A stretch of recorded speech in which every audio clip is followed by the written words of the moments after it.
Salom aziz o'quvchilar, mavzularni davom ettiramiz va part 2 savollardan describe a time when you used your cell phone to do something important. Ya'ni muhim bir ish qilgansiz telefoningiz bilan.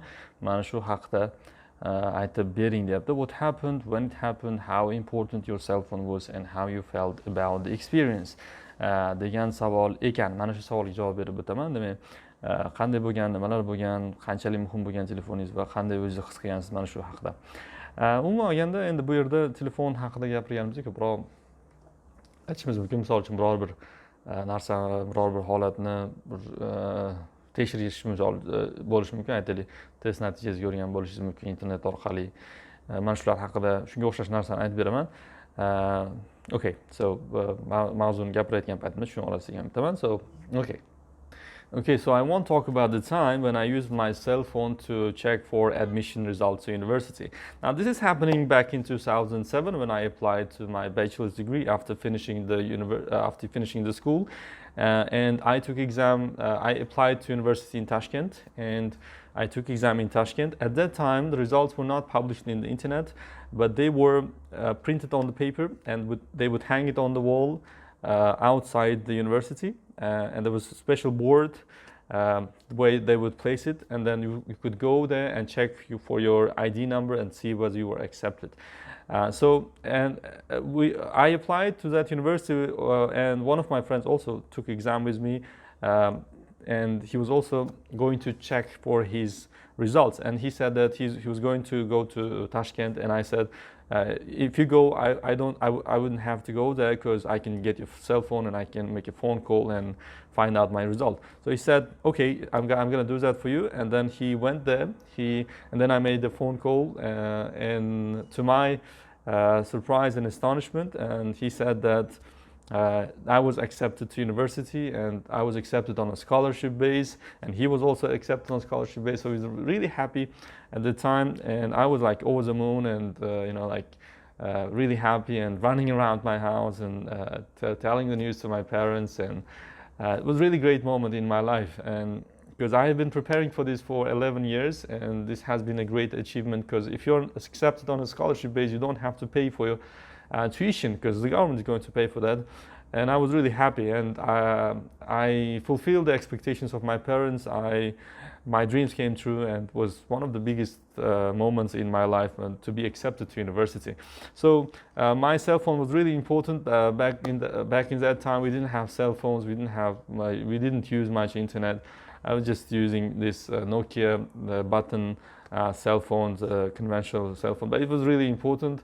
And I was really, grateful to have the phone and to have that friend who went there, because otherwise it would have been probably difficult for me to find out my result.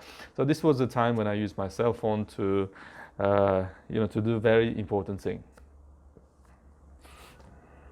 Okay, demak, mana shulardan iborat edi. Part 3 savollariga ham to'xtalib o'tsak, part 3 savollari mobile phones 5 ta savol ekan.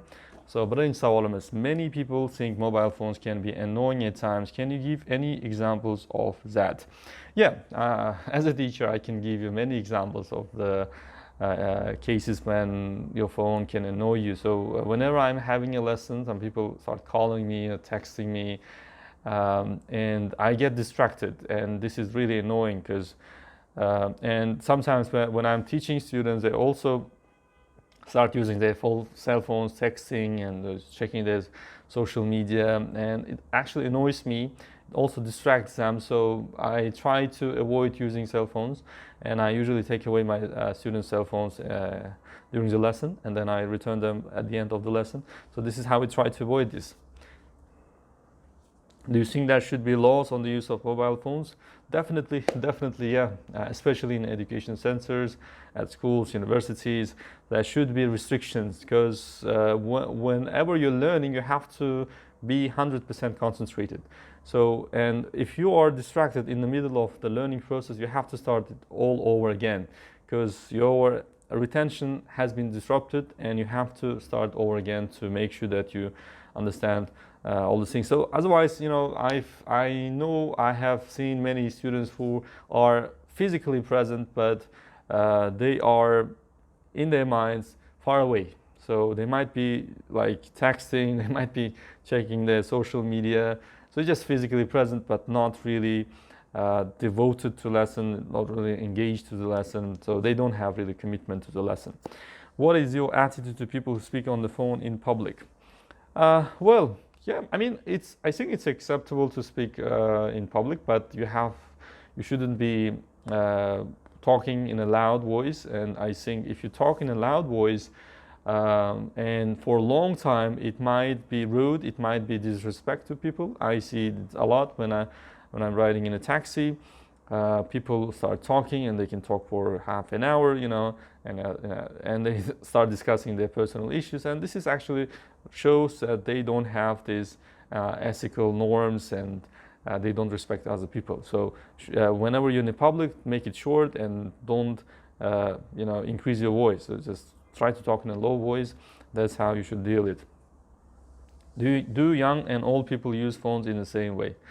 Of course, no. There might be the cases when they have the same applications, like, for example, grandparents talking to their children through Skype maybe, or other application, or maybe texting. But I think younger generation uses a lot more they use more functions.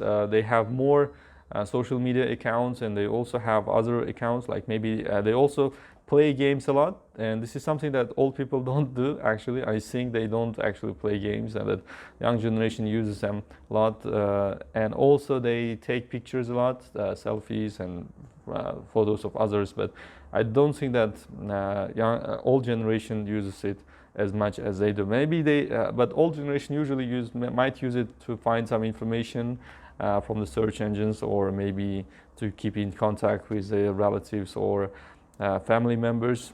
So these are the differences. What do you do with a cell phone? Yeah, I do a lot of things, and I use it for the same thing that most people use, for calling and texting. And apart from that, I also use special applications related to teaching. For example, now I'm using the IELTS Speaking Assistant, where I have the most recent questions that have been asked in the IELTS exam, and so I use it mostly for education purposes. I don't play any games, and I don't take many photos as well. So mainly for educational applications and social network. So these are the most common uses that I use my cell phone for. Okay, mana shulardan iborat edi. Demak, savollarimiz. Thank you for your attention. See you soon. Take care.